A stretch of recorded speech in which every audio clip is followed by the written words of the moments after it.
Hey guys, Austin here, and in today's video, we're doing something a little bit different. I haven't done a power rankings video in a while, and I decided that instead of doing my old format, I've changed it into this tier list format, so I can just drag a team up into one of the columns that I've created. My 5 columns are, at the very top, Cup Contenders. Those are the best of the best. Then we have Cup Contenders, but your analytics make me mad. That means that you are still a very good team, but when I look at your advanced analytics, yes, you're near the top of the standings, but I don't like it. That doesn't mean I dislike the team. I have nothing personal against any team that goes in there. That's just me being an analytics guy, and that's how it's going to be. Next column, I have playoff contenders. Those are teams that are obviously in the playoff mix. And then underneath them, we have the bubble teams, the teams that could make the playoffs, but don't be surprised if they miss out. Then we have the why are you trying column. With that one, that is the teams that are good enough and they are hanging around the playoff picture, but they should be losing to try and get a better draft pick for their future. And then we have the basement. That is self-explanatory. And then underneath basement, we have Celebrini season. For those of you who are unaware, Macklin Celebrini is projected to go first overall in the NHL draft. This is where you will be if you are projected to be in the draft lottery, and there's no hope of being anywhere else other than this spot. And I think we can start things off right away by sticking San Jose and Chicago into Celebrini season. There is absolutely no reason to have these two teams any higher than that. Now, when we look at our first Cup contender, a team that is actually legitimately really, really good this season and should be in that conversation, I am putting the New York Rangers. They have had a terrific season up to this point. Their analytics do not blow me away, but they are sustainable. They have lost a couple games here and there, but they continue to play very, very good hockey. They should be in the Cup contender slot. The next one, I'm going to put the Boston Bruins in Cup contenders, but your analytics make me mad. I am a partial Bruins fan. Those of you who know me, I do like the Oilers and Bruins, but my focus is usually on the Oilers on this channel. The Boston Bruins, I watch pretty much every game, just like the Oilers, and I do not like Bruins analytics. This team should not be as good as they are, but they are where they are because they do find a way to win. They have good coaching, and they do have good individual players. This is a team that does need some help before the playoffs start, or otherwise they could be another first-round exit. Now, the next contending team that I'm going to look at, actual contender, Colorado Avalanche. Yes, they should be a Cup contender. This team is a wagon. Nathan MacKinnon, Rantanen, everything about this team is very, very good. They should be in that Cup contending status, that conversation. The only thing Colorado needs is help in goal. They have struggled with the goaltending, but they are up in the Cup contenders spot for me. Now, the next one, I'm going to go with the Edmonton Oilers here.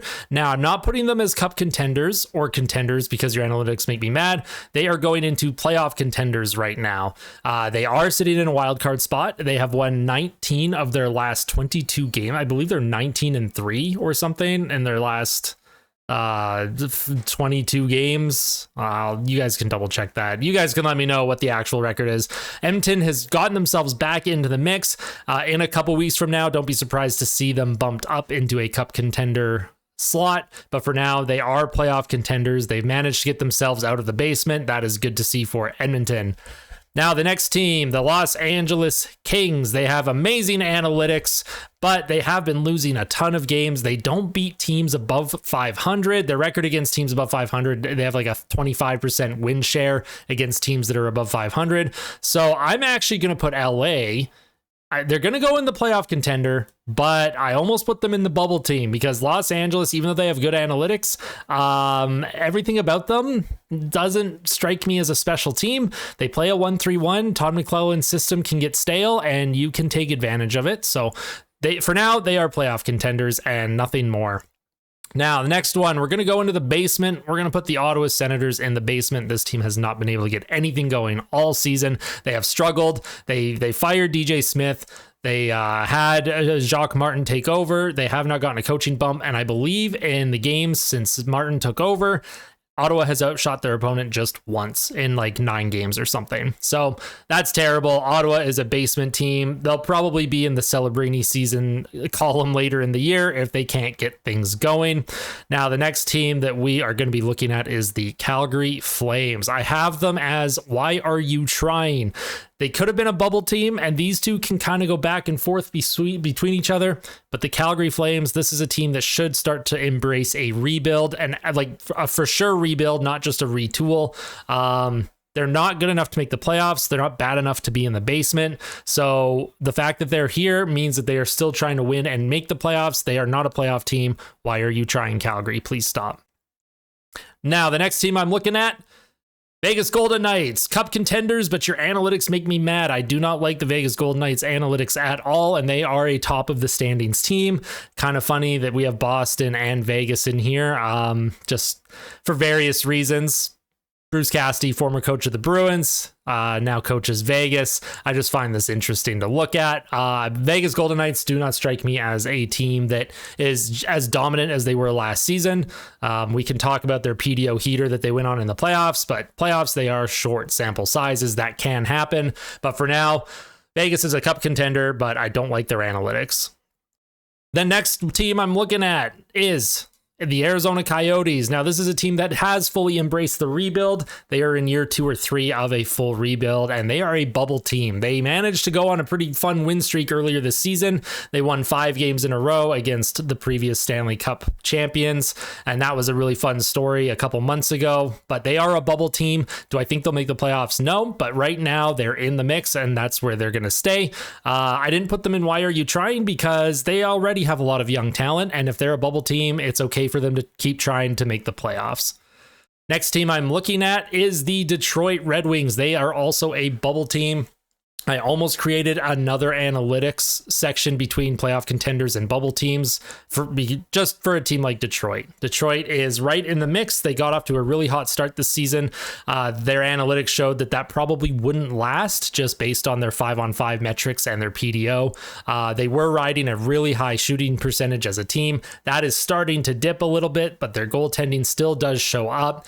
Last night they played the Oilers, and I forget who was in net for Alex Lyon. He was in net for Detroit, held Edmonton to just 2 goals in regulation on like 45 shots. So Detroit does get the goaltending. They are a bubble team. They have a chance to make the playoffs. We'll see where they end up by the end of the season. Next team I'm going to look at is the Columbus Blue Jackets. This is a team that is in the basement, and don't be surprised if we end up putting them a little bit lower later in the year. Nothing has gone right for Columbus when it comes to injury issues, players wanting out, trade requests. Even before the season started, when you had Mike Babcock, that whole situation with looking at players' cell phones, it feels like forever ago that happened, but if you're a Columbus fan, I'm really sorry that this season has not gone as well as you were hoping. There's a lot of players on Columbus that I really like. I really wish the year had gone better for them. Next one for the Celebrini season, we're going Anaheim Ducks. They got off to a good start this season, but they are mired in some kind of losing skid here. I think they've lost 18 of their last 20 games or something along those lines. They are definitely in the absolute worst of the worst. They are with San Jose and Chicago in that zone. Next team we're looking at is the Carolina Hurricanes. They are playoff contenders. I would have had them as cup contenders, but I put them as playoff contenders because, again, this is a team that has goaltending issues. They have incredible 5-on-5 metrics, their expected goals for percentage. All that stuff is amazing. It shows that they should be a cup contender, but the fact that they are not where they should be in the standings, they are playing better, but I believe their goaltender Kochetkov just got hurt last night, so they are still a playoff contender. This is a team that will make the playoffs. I have no, issues with that. We'll just leave them there. Next up, the Dallas Stars. I'm actually going to throw up into the cup contender area. The Dallas Stars are a good team. They are a very good team. They have good goaltending. They have an absolutely incredible offense. This is a team that I would watch out for in the Western Conference, and do not be surprised if they go on a big run once the playoffs start. This is a team that is built for playoff hockey, and they have shown it so far this season. So Dallas is playing very well. Next up, I have the Florida Panthers, and this is a team that I am also throwing into the cup contender status. The Florida Panthers, I'm telling you, they are really good. They are below the Bruins in the Atlantic Division right now, but Florida is on an absolute tear right now, and I won't be surprised if Florida ends up winning the Atlantic Division. This is a team that, even despite Matthew Tkachuk's struggles, they are 100% a cup contender in my eyes. Next up, we have the New York Islanders, and the Islanders for me are a bubble team. They're pushing the playoffs. I don't think they are a playoff contender. If they get in, I'm not sure what the sustainability of their play would be in a 7-game playoff series, especially if they were to go up against someone like the Rangers or the Panthers, if they happen to have a wild card spot. But the Islanders, they are in that playoff mix, so they are a bubble team for me. And then next up, I have the Minnesota Wild, and this one's kind of sad. They can either go into basement or why are you trying? Now, they have a lot of young talent here, and you almost wonder if they should embrace another high draft pick. I could put them as a bubble team. I don't know how close they will get to a playoff spot. They have a lot of teams ahead of them that they're going to have to leapfrog. The coaching bump did lead to a bit of a run for them, but that has slowed down. So that's a tough one. They're not quite a basement team, and they're not quite a bubble team. So I will put them in the why are you trying, but that's not taking anything away from the Minnesota Wild. They're just a team that is kind of stuck in the middle here. Next team up is the Montreal Canadiens. They are for sure going in the why are you trying category. This team on paper and their analytics show that they should not be anywhere near a playoff spot. However, they continue to find a way to get points, whether it's through overtime or shootout losses. I think they only have 7 or 8 regulation wins. This is a team that should be embracing the losing just a little bit more, get another top 5 draft pick to go along with Slavkovsky and build around Suzuki and Caulfield. Please don't try and make the playoffs this year, Montreal. That should not be the goal. I know that sounds silly with a team that is in the mix, but that's just my opinion, looking at it from as an outside fan. Now, the next team we're looking at, the Nashville Predators. They are for sure a bubble team. They are currently in the first wild card position. I believe the Oilers are just behind them there. Nashville is playing better than I thought they would. UC Saros has rebounded into form as an elite goaltender. They're finding depth scoring. Nashville's actually been kind of fun to watch this season. They play with good pace. They outwork you. And so Nashville, if they make the playoffs, don't be surprised. If they miss the playoffs, again, it's not surprising. I don't think anyone expected them to be a playoff team this season, especially after trading Matthias Ekholm last year. And then you had Tyson Barrie put in a trade request earlier this season when he was healthy scratch. So there's a lot of stuff surrounding the Nashville Predators, but they are a bubble team and they are definitely for sure in the mix to make the playoffs. Next up, I have the New Jersey Devils. They go into the playoff contender bracket. This is a team on paper, again, and their analytics show that they should be much better than they are, but they are undone by terrible, terrible goaltending. They have the second or third worst goaltending in the entire NHL. If they can get that sorted, don't be surprised to see New Jersey get bumped up a little bit more. This is a very good hockey team, 100% a playoff team and a playoff contender. And then next up, we have the Philadelphia Flyers. Now, for right now, I'm putting them in bubble teams, but they should be a playoff contender later in the season. John Tortorella has this team playing really, really good hockey. They play really strong defensively, almost boring. You almost hate watching games against the Flyers, but that's how John Tortorella wants his team to play. If the Flyers can start to improve their power play, which is dead last in the NHL, they will find a way to get into the playoffs. And then after that, who knows what this team can do once they get there. But for now, they are a bubble team, and that is better than I think anyone expected the team would be this season. Coming up next, we have the Pittsburgh Penguins. They are, again, a bubble team. They had a rough start to the season. Their power play was abysmal, but they are starting to win more games, and they're finding a way to get back into this playoff hunt in their division. Don't be surprised if they end up as a playoff contender. That's where they probably should be, but for now, they are a bubble team until they can prove for a few weeks at a time that they deserve to be in the playoff contending spot. Sidney Crosby has had a very good year. A lot of the depth scoring in Pittsburgh has been good, but special teams and goaltending has kind of hurt the team this season so far. So we're going to see what Pittsburgh does here. Next up, we have the Seattle Kraken. And if you had asked me 2 weeks ago where I would put Seattle, I would have put them in basement. However, they have gone on an absolute crazy win streak, an absolute tear that rivals just the Edmonton Oilers right now, and they are a bubble team. They are nearing that wild card spot. The Oilers have a few games in hand on Seattle, but they are pushing themselves back into that playoff race, so they are for sure a bubble team. I expected Seattle to be a playoff team when the season started. Not a whole lot was changed from last year's roster. They made some improvements for depth scoring. I thought Seattle would be better than they are, but just like Edmonton, really bad start. Now they're trying to play catch up. So for now, they are a bubble team. Next up, we have the St. Louis Blues. I'm putting that team in Why Are You Trying? I know the Blues are hanging around that playoff picture, but they should be embracing losing. They should be embracing a top 10 draft pick, and they should be embracing a retool. If they make the playoffs, that's great for them and great for their fans. As an outside watcher, I think St. Louis is in the Why Are You Trying category. St. Louis is in desperate need of a full rebuild, in my opinion. Next up, we have the Tampa Bay Lightning.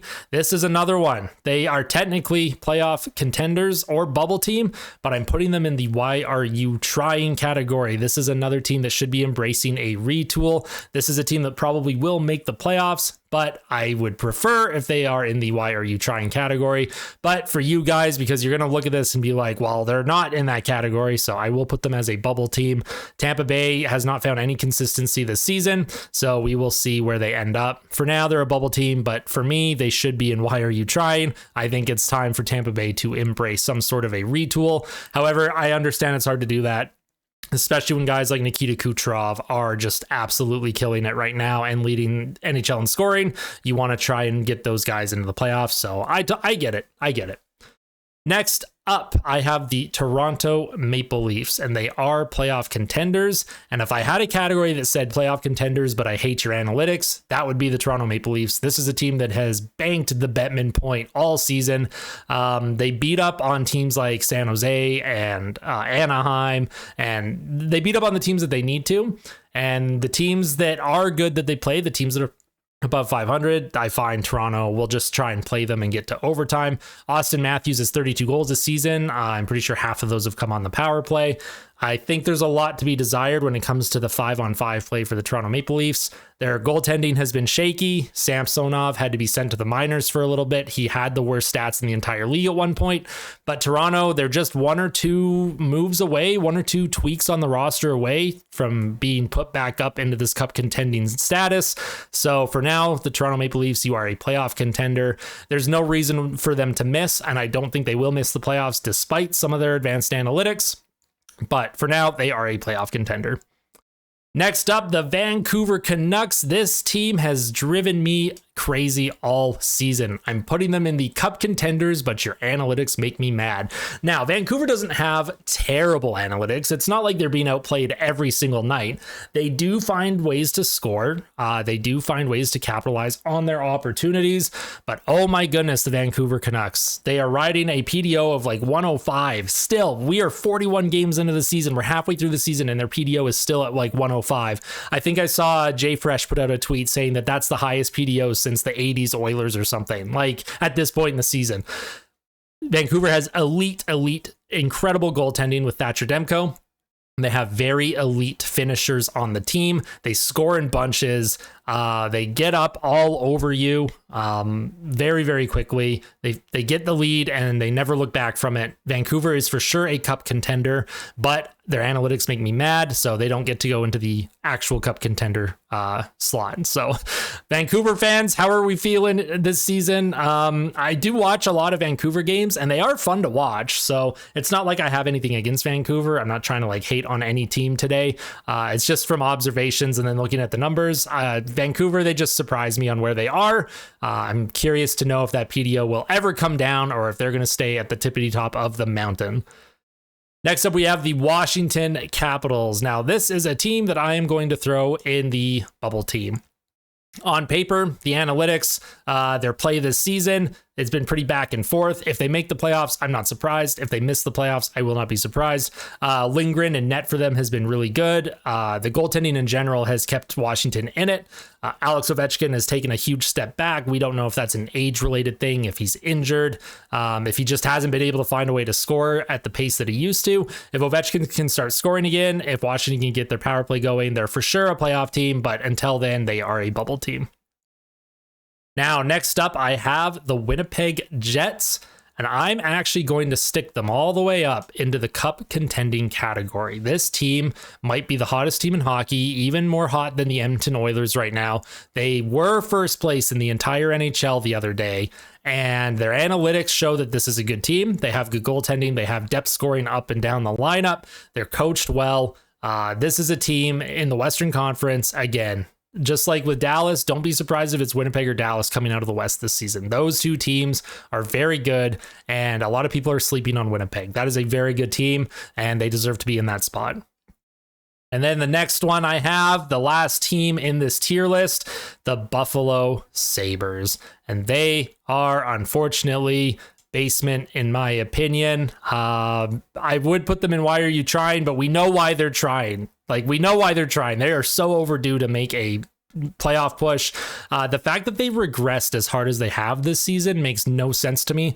I don't know what's going on. I know Tage Thompson was hurt earlier this season, but again, this is a team that has found zero consistency and has been tough to watch from the outside. I am not a closet Buffalo Sabres fan, but I do like tuning into Sabres games. And just like with the Ottawa Senators as well, it's tough watching these two teams when you know they should be much, much better than they've performed up to this point in the season. But that's all for me for this tier list today, our power rankings. I'm sorry that I kind of rambled for 21 minutes here. If you guys like this format for power ranking videos in the future, make sure you guys hit like. If you guys really like this video, make sure you hit subscribe. We are pushing towards 1,000 subscribers, which is super awesome, humongous milestone. I will look to do power rankings maybe every couple weeks. I might do a weekly one. I'm not too sure, but this is a format that I would like to try and do it in. I think it's easy on the eyes for you guys, and it allows me to go with every individual team and kind of talk about them a little bit. So let me know what you guys think in the comment section below. Take care. Enjoy your weekend. We'll see you tomorrow. Bye-bye.